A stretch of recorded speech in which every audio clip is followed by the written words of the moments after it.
Chers auditeurs, bonjour et bienvenue dans le chapitre 18 de L'impossible sinon rien, tome 1 de Mu.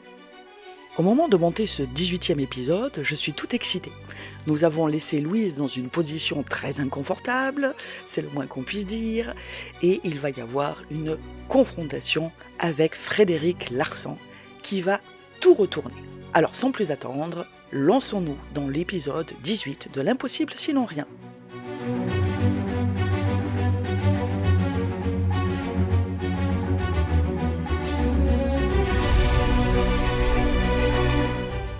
J'entre après un bref coup à la porte. Il est au téléphone. Ok, Soleil. I'm glad to meet you on Wednesday. Sorry, I have to leave you now. A nice woman has just get in my office. Have a good evening. Bye. Il raccroche et me regarde alors que je reste debout en face de lui. Je suis nice, selon vous? Venant de vous, c'est un énorme compliment compte tenu de ce à quoi vous êtes habitué. Je parle de votre épouse, bien sûr, la vraie. Je ne vous ai jamais dit que c'était ma femme. C'est exact. C'est moi qui ai conclu trop vite. Je te déteste, je n'ai pas confiance en toi, et je te déteste. Mais il faut que je reste poli, alors je garde ça pour moi. Nous nous regardons sans ciller. Nous nous jaugeons par-dessus son bureau. Donc, Solage Girard vient rencontrer son éditeur français? Oui, moi, ainsi que Fabien Darmois, bien sûr. Nous nous apprécions beaucoup mutuellement. Nous n'allons pas tarder à recevoir son nouveau livre. Il s'entend très bien avec Vibert, naturellement. Ils profiteront de cette visite pour caler les interviews et faire compléter le dossier de presse, je suppose. Waouh, ce sera un très grand honneur de le rencontrer et de travailler avec lui. Vibert travaillera avec lui. Vous ne serez pas là. Une grosse pierre vient d'écraser brutalement mon estomac. J'ai beau être préparé, le coup est rude. Joue l'innocente. Je suis sûr que malgré ma mission, dis-je en posant les guillemets, je pourrais me joindre un peu à eux. C'est une occasion extraordinaire. Vous ne pouvez pas me priver de ça. Je vois sa pomme d'Adam monter et redescendre. Il se rapproche de sa table de travail et prend nerveusement un stylo plume. Je note au passage que l'outil est un Mont Blanc. Ils se font rares de nos jours. Il ne s'agit pas de cela, Louise. Il s'agit de notre discussion d'hier. Je ne peux me permettre d'écrire quoi que ce soit au sujet de notre accord. Vous me mettez dans une position délicate. Comprenez bien que notre accord est secret et doit le rester. Donc aucun écrit. Je comprends que de votre côté, il vous est nécessaire d'assurer vos arrières. Je vous libère donc, puisque nous ne pouvons travailler ensemble en confiance. Il vaut beaucoup mieux que nous nous séparions maintenant. Quoi? Mais rassurez-vous, dit-il en levant la main pour me faire taire. Je ne suis pas une ordure. Vous m'avez apporté un roman de très bonne qualité, même si je ne vais pas l'éditer. Vous avez fait un travail exceptionnel sur le salon et je sais que vous avez balisé les deux autres. Je vous en remercie. C'est la raison pour laquelle j'ai fait jouer mes relations. Je vous ai trouvé un autre stage, qui plus est chez vous, à Toulouse. Les éditions Milan sont prêtes à vous prendre sur la durée de stage qui vous reste. Vous occuperez à peu près le même type de poste qu'ici, mission secrète en moins, dit-il en osant me faire un clin d'œil. Ils vous attendent avec impatience pour lundi matin. Ils n'attendent que votre coup de fil et l'envoi de la convention par mail. Mes synapses se mettent en court-circuit.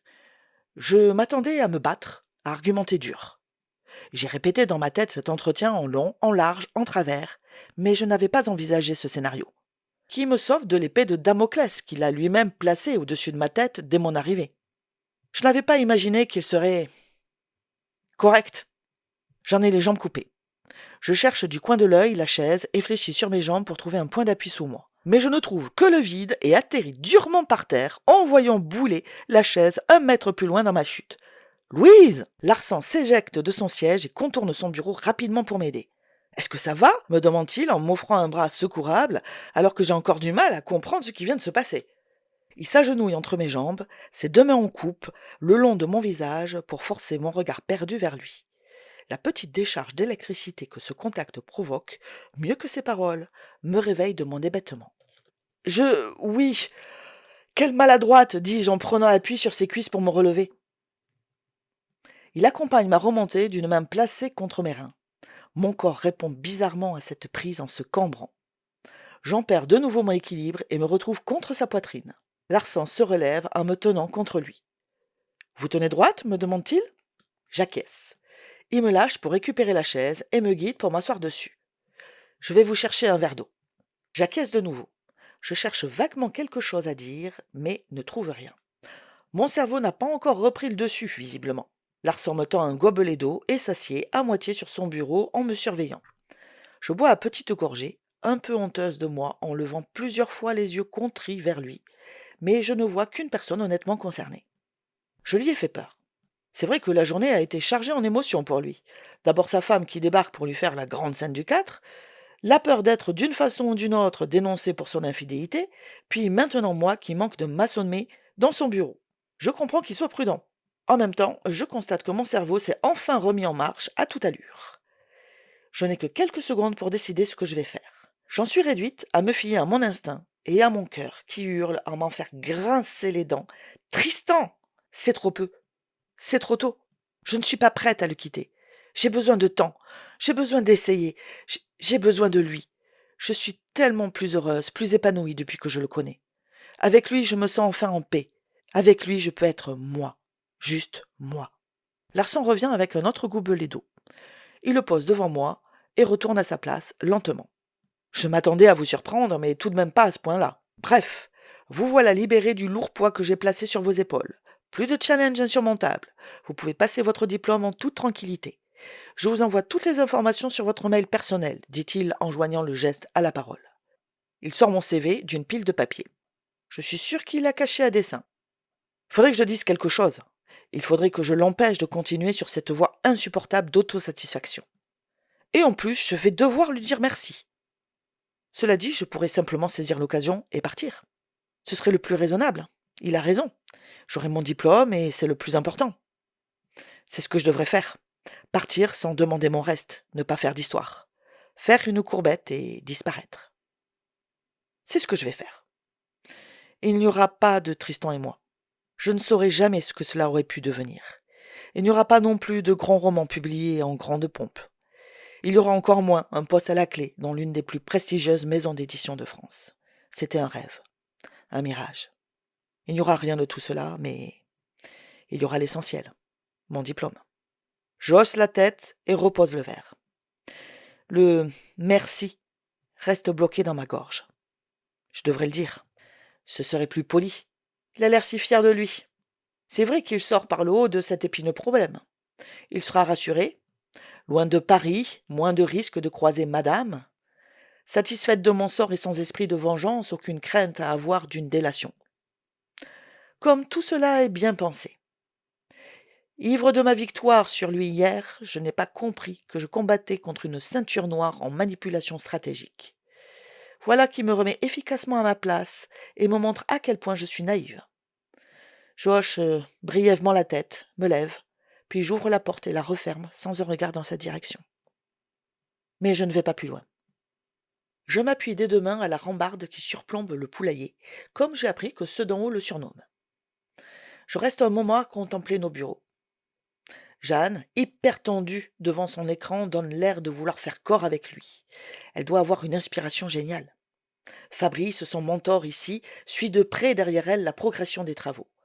Ils ont créé leur bulle, et rien ne peut les détourner de la souris qui s'agite sur le double écran. Les éditeurs BD et les assistants éditoriaux sont presque tous partis, à part Benoît qui profite de la fin de journée, comme à son habitude, pour étudier les travaux de dessinateurs de bande dessinée. Du côté jeunesse, ils ont fait tous une journée light, tout comme moi, ils sont fatigués. Tristan, par contre, a l'air survolté au téléphone. Je suis sûr qu'il parle à un journaliste. Des commerciaux, il ne reste que Johan, le responsable. Je veux graver tout ça dans mon esprit avant de partir. Je me force à être lente, à empêcher mes pensées de caracoler trop vite dans tous les sens. Je les pose les unes après les autres. Et je me souviens soudain que je reviendrai en avril. Si Tristan et moi avons des choses à vivre, nous pourrons les explorer à ce moment-là. Peut-être que je serai plus raisonnable avec mes émotions et mes sentiments à ce moment-là. Je me suis laissé submerger par l'idée que je n'allais plus le revoir alors que j'aurais dû penser au roman. Je ne saurais jamais s'il était bon. Et voilà comment disparaît un best-seller avant que d'avoir existé, dis-je en me décidant à descendre. La littérature est intemporelle, mademoiselle Robert. Je lève la tête pour découvrir Fabien Darmois. Un vrai best-seller n'a aucune chance de disparaître, continue-t-il. Il peut être un peu oublié, mais disparaître, ça jamais. Excusez-moi, monsieur Darmois, je ne m'étais pas aperçu que j'avais parlé tout haut. De quel best-seller parlez-vous? Ce n'est pas un best-seller. Il n'est même pas terminé d'ailleurs. Mais j'aurais bien voulu savoir en fait. Excusez-moi, je crois que vous recommencez à vous parler à vous-même. Vous me placez dans une position délicate. Je ne sais s'il me faut vous laisser terminer votre discussion avec votre interlocuteur intérieur ou continuer à me joindre à une conversation que j'ai d'ores et déjà interrompue. De façon très malpolie, je m'en rends compte maintenant. Non, pas du tout, je vous assure. C'est moi qui suis très fatiguée de ma semaine. Je n'ai pas eu de week-end et je crois que je commence à accuser le coup. Je ne sais pas trop quoi dire, tout en ayant l'impression d'avoir besoin et envie de discuter avec lui. Je n'aurai plus jamais une telle opportunité. Je me maudis moi-même de ne pas avoir pris le temps d'aller le voir comme il me l'avait proposé lors de notre discussion la semaine de mon arrivée. Dites-moi, vous souvenez-vous de notre discussion quelques jours après que je sois arrivée? Oui. Vous cherchiez les raisons du succès du livre à grandes oreilles. Vous avez une très bonne mémoire. Plus largement, je cherchais les critères qui font un best-seller. Facile à lire, suspense et rebondissements en pagaille, et bien sûr, une histoire d'amour. C'est ce que vous m'avez dit. Et la magie de la rencontre avec le lecteur. Vous avez oublié ça, rajoute-t-il. Rassurez-vous, je suis très loin de l'oublier. Je l'expérimente justement, et c'est vrai que c'est magique. Je ne vous suis pas. Je vois Tristan raccrocher et tourner la tête vers moi. Il me fait des signes impatients pour me montrer qu'il attend de savoir ce qui s'est passé. Je lui fais des gros yeux pour lui intimer patience. Je me concentre à nouveau sur Fabien Darmois. Vous allez comprendre. Voulez-vous ma propre théorie qui complète la vôtre? J'en serais ravi, me dit-il avec un sourire et un regard entendu qui semble dire cela fait juste 1 mois et demi que j'attends de pouvoir terminer cette discussion avec vous. Je me redresse et me retourne pour m'adosser à la rambarde. C'est une mauvaise idée, car devant moi se trouve maintenant la porte de Larsan, que j'ai fort envie de défoncer pour lui dire que c'est un gros nul de trouillard qui rate peut-être la chance de sa vie. Ma théorie est que pour toucher vraiment le cœur du public, il faut reprendre et modifier nos mythes sur lesquels, sans trop qu'on s'en rende compte, toute notre culture est fondée.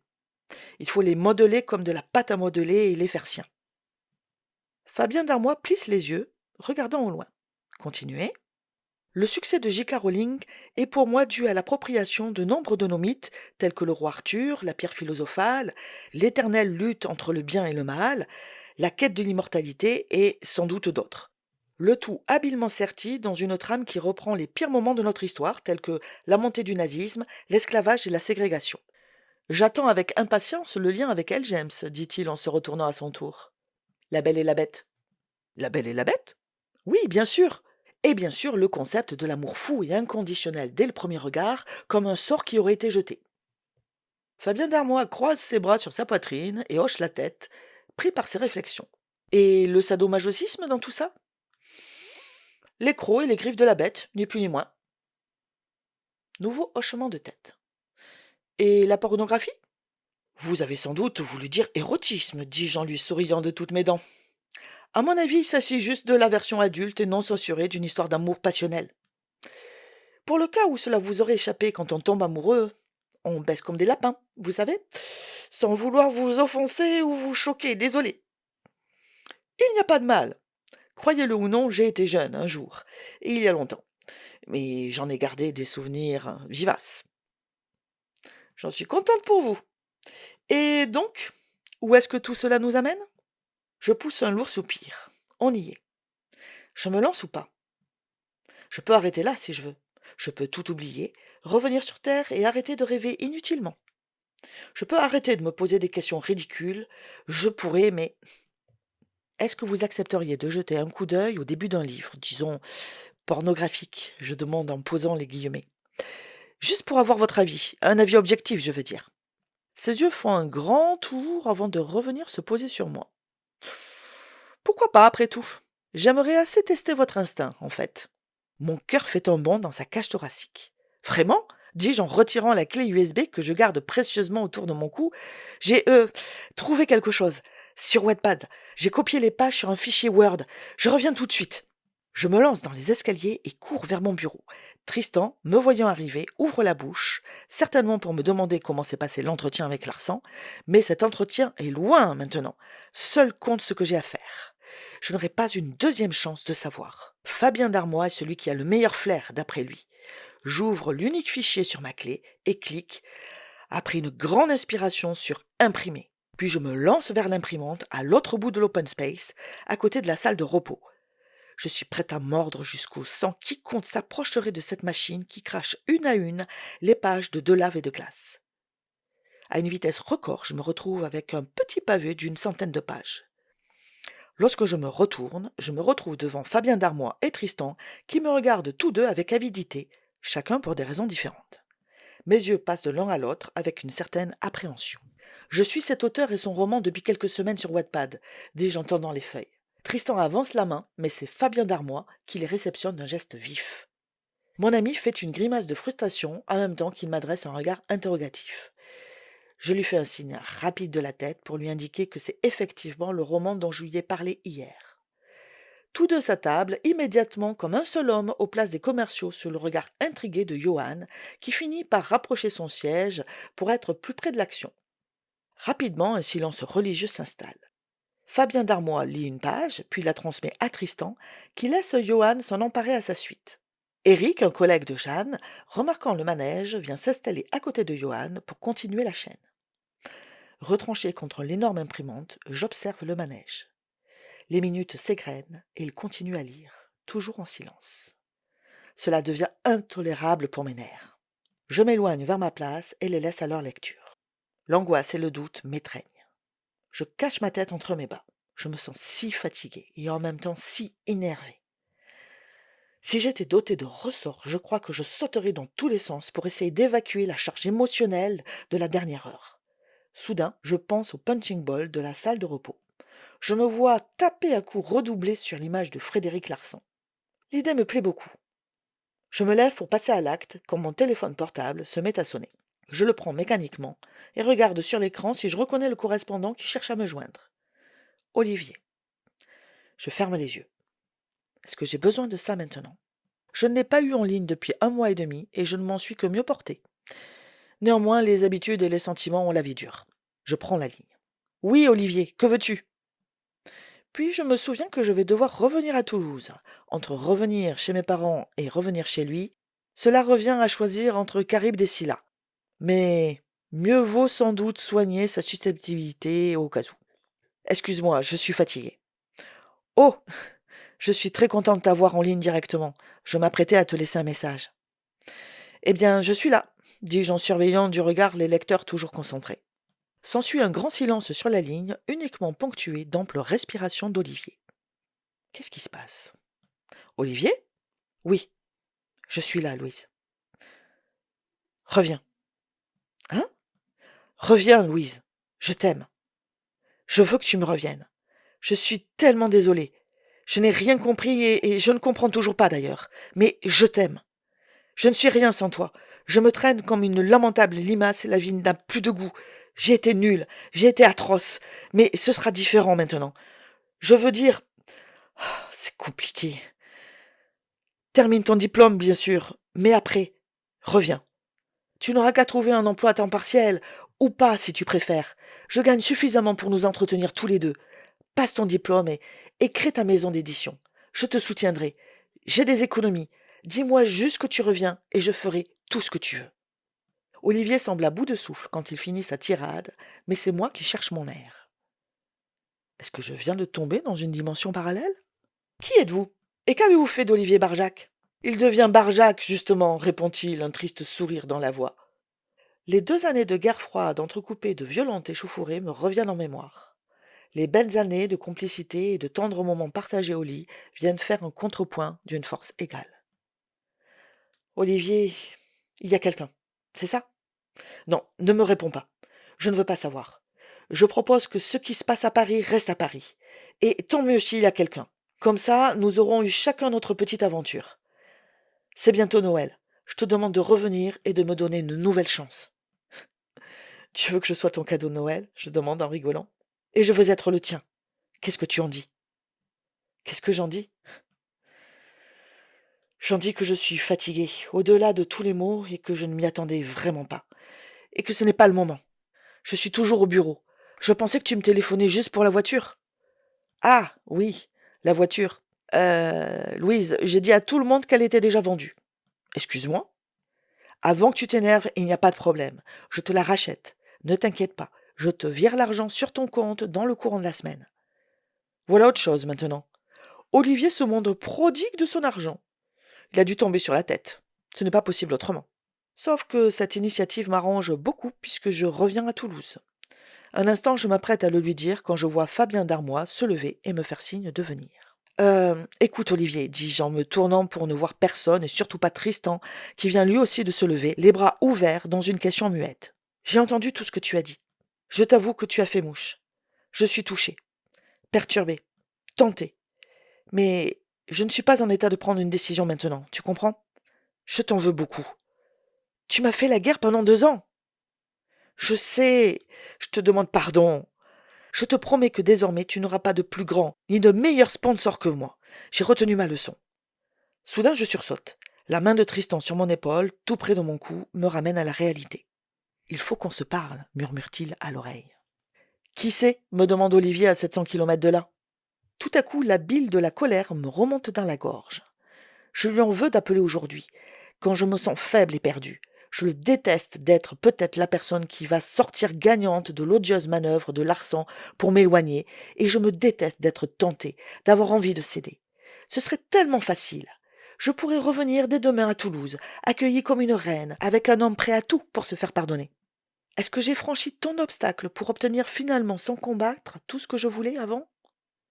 Un homme aimant, conscient de la chance de m'avoir dans sa vie, généreux, un vrai partenaire? Non. Il est hors de question que la partie soit si facile pour lui. J'ai une énorme facture à lui présenter et je ne suis pas encore prête à la faire passer en pertes et profits. J'ai besoin qu'il souffre, ne serait-ce qu'un peu. Je durcis ma voix et me redresse. Tu veux savoir qui c'est, Olivier? Je vais te répondre. C'est la concurrence. Je te rappelle plus tard. Pas aujourd'hui. Bonne soirée.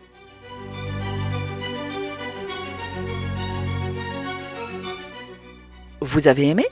Alors n'hésitez pas à liker et à commenter. Et si le suspense est trop grand, n'oubliez pas, vous pouvez aller sur le site de Amazon et acheter le e-book ou la version papier de L'Impossible sinon rien, tome 1.